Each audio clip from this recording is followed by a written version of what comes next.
Hi, Upward Bound. I'm going to try something new and make videos for you to access on YouTube, so good luck. All right, so this is day one of chemistry. This is the chemical application of math. Okay. Day one consists of 4 levels.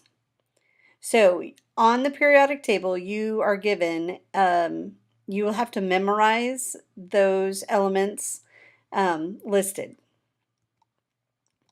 So level 1 includes notation, protons, neutrons, and electrons. I'm going to refer to it as NP and E. Periodic table notation looks like this. The top number is the atomic number, the letter or letter combination is the symbol, and those do need to be exact. The word is the name, and spelling does count, and the bottom number is the average atomic mass, also called the AAM. Ion and isotope notation. Ion notation will come like this, and the precision of the placement of all of the numbers is important. Or isotope notation looks like that. In ion notation, the top left number is the atomic mass, the bottom left number is the atomic number, and the top right number is the charge, and the letter is the symbol. In isotope notation, you're given the symbol and the atomic mass. The atomic number is equal to the number of protons and electrons in periodic table notation, or if there's no charge. The atomic mass is equal to the atomic number plus the number of neutrons. And you have these 3 subatomic particles, protons, neutrons, and electrons. Protons have a positive charge, are in the nucleus, and have a mass of 1. Neutrons have 0 charge, are located in the nucleus, and have a mass of 1. And electrons have a negative charge, are located in orbit around the nucleus, and compared to the other 2 will have a mass of 0. Find the number of protons. Well, the number of protons is equal to the atomic number. It will always go with the symbol. So whether you're given periodic table notation, ion notation, or isotope notation, the number of protons can always be found. In periodic table notation, it is the top number, the atomic number. In ion notation, it is the bottom left number. And in isotope notation, it will go with the symbol. You have to memorize those. The number of neutrons is equal to the atomic mass minus the atomic number. You're not always given the atomic mass, so sometimes you do have to round the average atomic mass to the nearest whole number and subtract the atomic number to find the number of neutrons. So if you're given ion notation, periodic table notation, or isotope notation, in all 3 of these cases, there are 0 neutrons because it is the top number minus the bottom number for ion notation. It is the bottom number rounded minus the top number for periodic table notation, and it is the number given minus the atomic number that goes with the symbol for isotope notation. Electrons are equal to the number of protons minus the charge.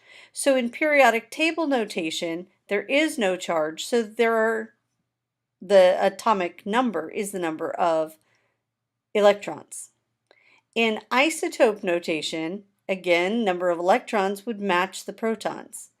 But in ion notation, if there is a charge, it's going to be written in the upper right-hand corner, and this would be 1, the bottom left number, minus the top right number, which is -1, ends up being 2. Level 2 is IAIS, ions and isotopes.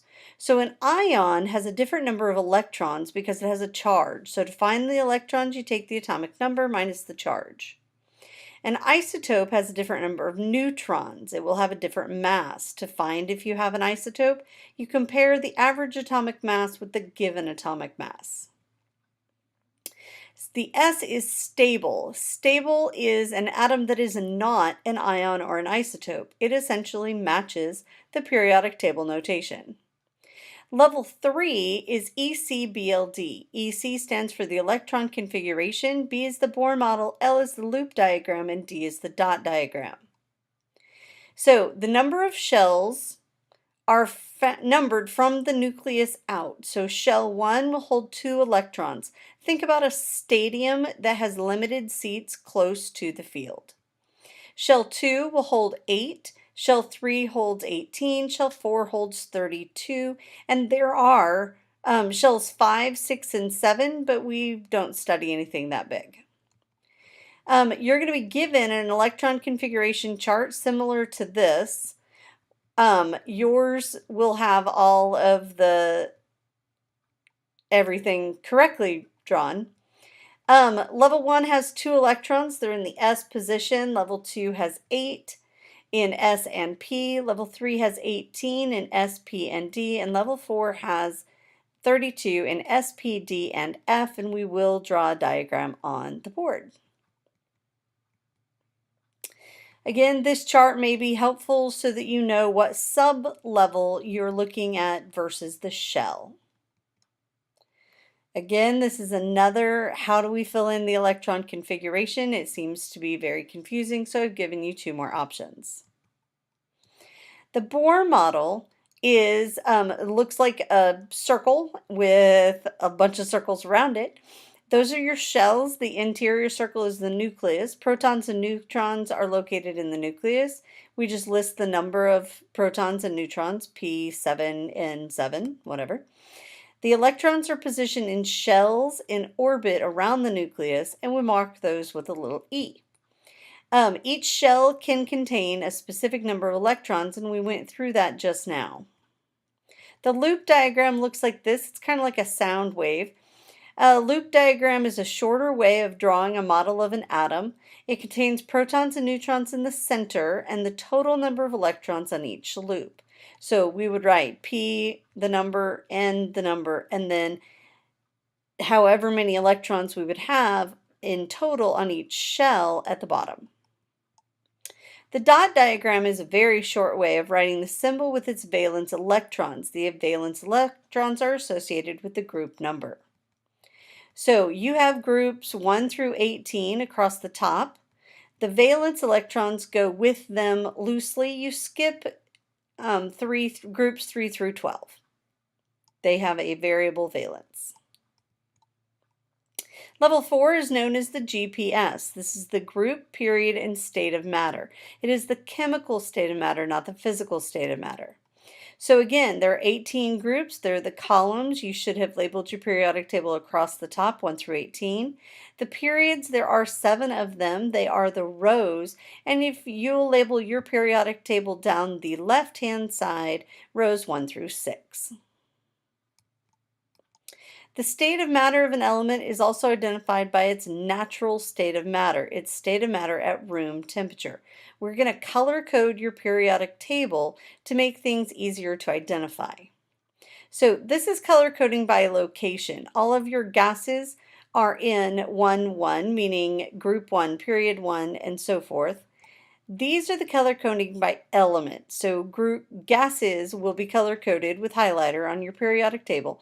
1, 2, 7, 8, 9, 10, 17, 18, 36, 54, and 86, and so on.